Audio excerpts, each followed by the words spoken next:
Yeah, I mean, you had actually posted up this video with the interview with John Hope Bryant, Mm-hmm. who actually manages billions of dollars for his Yeah. clients.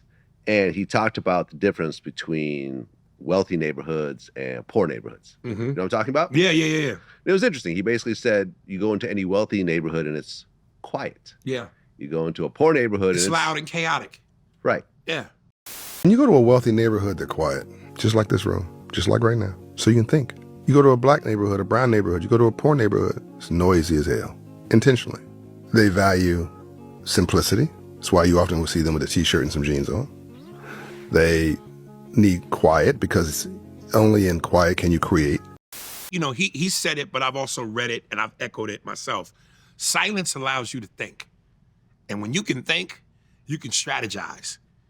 When you live amongst chaos, you're not thinking. So, you know, how do you grow? How do you develop? How do you mentally get yourself to a place where you can make a plan for yourself? Yeah, he said something interesting in that particular interview that kind of struck me. He said that poor people believe that it's personal and rich people are trying to hold them back. When the reality is rich people are just trying to get ahead and trying to get as far ahead of everyone else as possible. But they also want broke people to stay in that mentality because they need the broke people to work for them.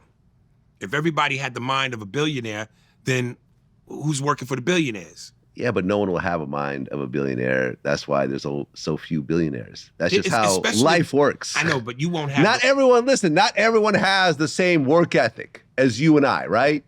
How many of your friends do you have that you try to put them in position and no matter what you do, they're just going to be your broke friends? Well, I have only 2 real friends But over the years, just look back at all the people you knew, men and women.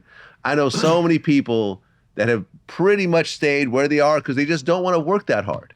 Well, first of all, whether you do want to or don't want to, it starts with a mindset. Right. And if your mindset is already that of, hey, I'm gonna just settle where I am, accept what I got, and do the grind till I die, well then, yeah, that's on you. Right. But that's what I'm saying. If everybody had the mindset of a millionaire, billionaire, then no one would have anybody to work for them. But they don't. Most people don't. Most people don't know how to live their dream, don't have the guts to try to live their dream.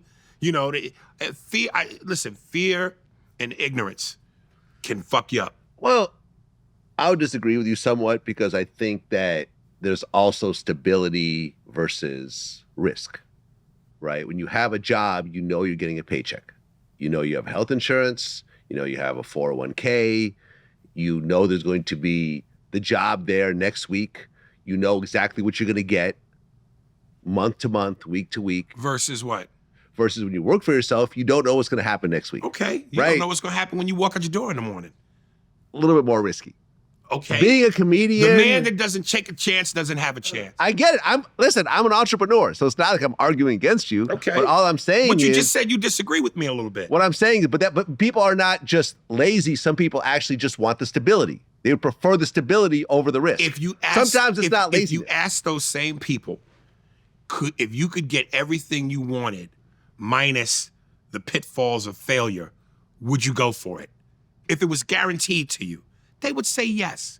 But because they don't have a guarantee, there's fear. Stability. So they'd rather settle For the with stability. stability. Right. Okay. For the stability.